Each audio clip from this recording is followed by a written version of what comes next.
Les premiers chrétiens passaient des nuits en prière. Ils ne luttaient pas contre l'ennemi avec des armes terrestres, même lorsqu'ils étaient jetés en prison. Persécutés et haïs, ils commençaient par prier, Acte 16, 25. Par la prière, ils triomphèrent de l'ennemi. Combien cela est différent de nos jours. Même de soi-disant chrétiens cherchent à triompher par les menaces. Si vous n'obéissez pas à nos règles, alors nous intenterons certaines actions contre vous, disent-ils. Et ils cherchent à exercer une pression par ces moyens.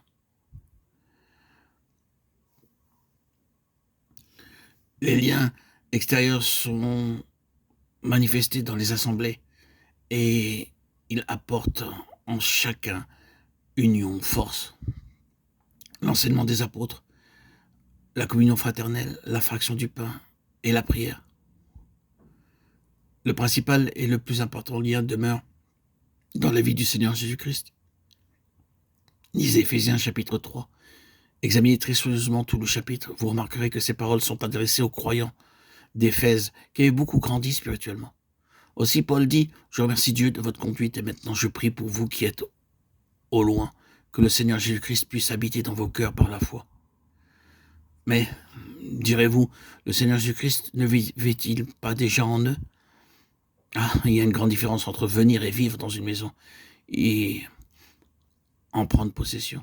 Vous pouvez rester en tant qu'invité dans n'importe quelle maison, mais vous n'avez pas la pleine liberté de faire ce qu'il vous plaît dans cette maison.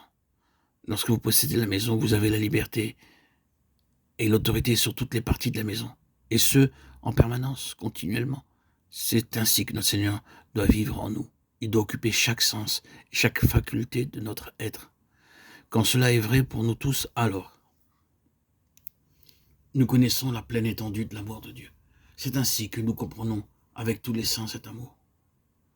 Paul nous dit que la réelle compréhension de l'amour de Dieu n'est possible que lorsque nous y sommes amenés ensemble. Il ne peut pas être compris par notre vie seule, par nous-mêmes et en nous-mêmes. Si vous êtes enfermé dans les barrières que les hommes dressent entre chrétiens, votre appréciation de l'amour de Dieu sera bornée et votre attitude dans la communion fraternelle sera par voie de conséquence étriquée. Vous devez surmonter toutes ces barrières et être capable d'aimer les enfants de Dieu dans toutes les parties du monde avec un grand cœur. Pour que ceci devienne réalité, le Seigneur Jésus-Christ doit non seulement habiter dans nos cœurs, mais il doit pleinement occuper tout notre être. C'est la barre cachée traversant la planche de part en part. Lorsque le Seigneur Jésus-Christ devient le Seigneur de notre être, nous ne pouvons pas seulement aider, mais aimer chacun, parce que l'amour du Seigneur Jésus-Christ est répandu sur tous ses enfants. Mais si cela n'est pas ainsi, si un frère aime tel frère et pas l'autre, ou une telle sœur et pas l'autre, pas un tel, alors ce n'est pas là l'amour qui englobe tous les saints.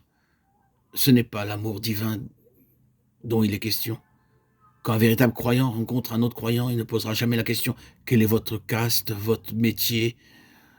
Êtes-vous de telle ou de telle famille? De quel rang vous vous trouvez ?» L'amour de Christ n'est pas de cela. L'amour de Christ lie ensemble immédiatement tous frères et sœurs, quel que soit leur rang, leurs critères professionnels, familial, parce que la vie de Christ prend possession de tous les cœurs. Puisse le Seigneur fortifier ce lien caché dans la vie de nous tous.